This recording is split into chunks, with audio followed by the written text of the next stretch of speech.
Alright, we are back with a new video, and we are continuing with this series of reviewing new episodes of The Owl House. Today we got O Titan, Where Art Thou, which I can only assume takes place around the same time as Labyrinth Runners, given as all the main characters that were not in that episode. And at the very least, it takes place right after Edge of the World, given that we see Luz, King, and Hootie returning from their quest there. And for the most part, this was a pretty packed episode and pretty entertaining at that, though not without its issues. So, as I said, the episode starts with Luz and King returning from their quest. We get some flashbacks about how King is a Titan, which I found a bit unnecessary, but given how they did the similar thing in that episode right after Hollow Mind, it's just kind of whatever. He also has a dream where he spots the Collector, which strengthens my belief that 1. The Collector will be the true bad guy over Bellows, and 2. King will be a key piece in resolving the final conflict. So they get home, only to find the place has been abandoned.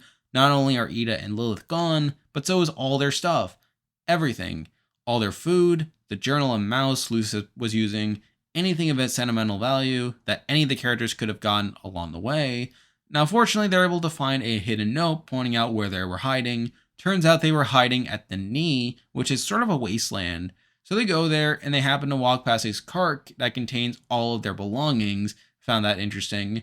They get to the knee and sure enough find Eda and Lilith hiding there. By this point, Eda and Lilith realize that they don't really have a plan for stopping the Day of Unity, but when Lilith tries telling Luz about this, Eda shuts her up and tells a lie. She says there is a plan, but they had to keep it a secret.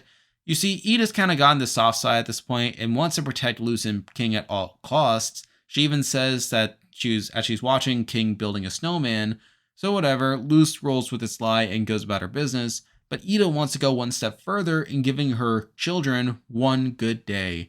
So she asks them what they want to do. Now, King gets this pretty sad boy response, while Luz is like, I want to go on a heist. So Luz and Eda go off on their little heist. Now you'd think they go off to get all their stuff back, given Luz walked past the boxes upon boxes of stuff, or if not everything, at least some food and extra clothes so they won't starve. Maybe get Philip's journal back in case that proves semi-useful. But no, the only thing they want to steal is a stuffed animal, particularly King's stuffed animal.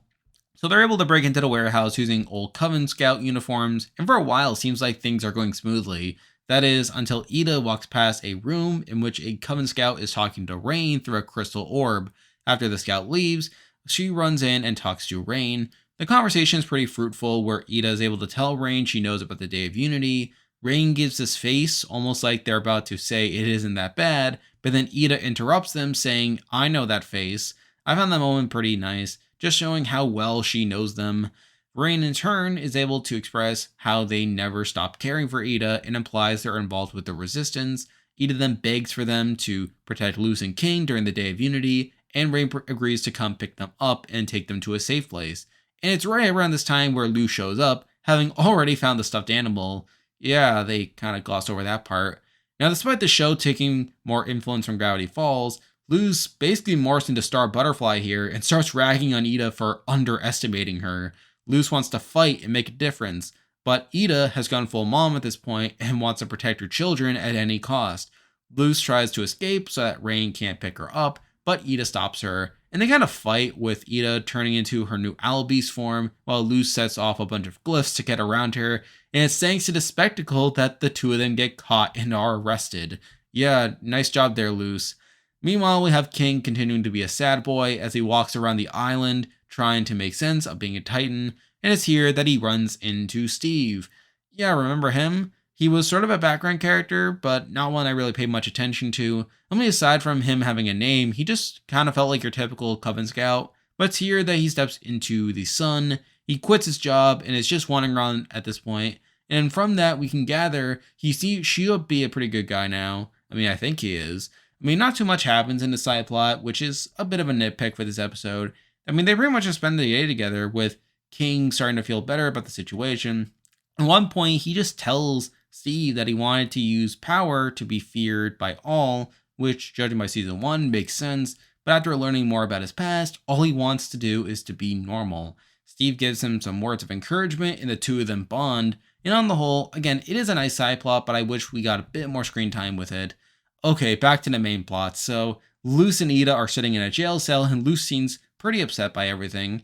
She continues telling Eda about how she wants to fight and be part of the plan to stop the Day of Unity, and Eda finally lets it out that she lied and that there is no plan. After all, Eda's lost her magic. She almost got turned to stone, and now she can't even afford her apple blood because she's worried about what Luz needs to eat. Sorry, I couldn't resist there. They are then taken into separate police cars. Luz is being taken straight to Bellows so that Bellows can deal with her however he pleases, while Eda is being taken to the conformatorium to be petrified, for real this time.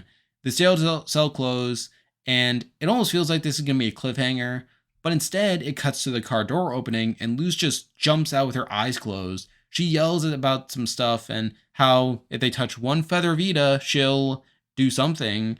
And the fact that she's saying all this as tears are brimming through her clenched eyes was a nice moment. But then Eda reassures her that it's okay. Luz opens her eyes and sees not only Eda, but Lilith, King, Hootie, Rain, along with all the other bards, Darius and Eberwolf, confirming they are also part of the resistance, and Steve, because why not? Now, this was a pretty cool reveal and everything, but it's unclear how involved they were in the entire rescue. I mean, I assume that Luz and Eda's arrest was genuine, only for all those rebels to ambush the scouts and rescue them. But if that's the case, how did it take Luz this long to realize something was happening? Wouldn't Luz notice all the commotion such an ambush would create? I mean, she wasn't tranquilized or anything, and it's not like the show establishes that the walls of the car are soundproof. Maybe there was any more tranquil takeover? Or maybe I'm mistaken in that the Coven Scouts that put him in there were in on the plan all along?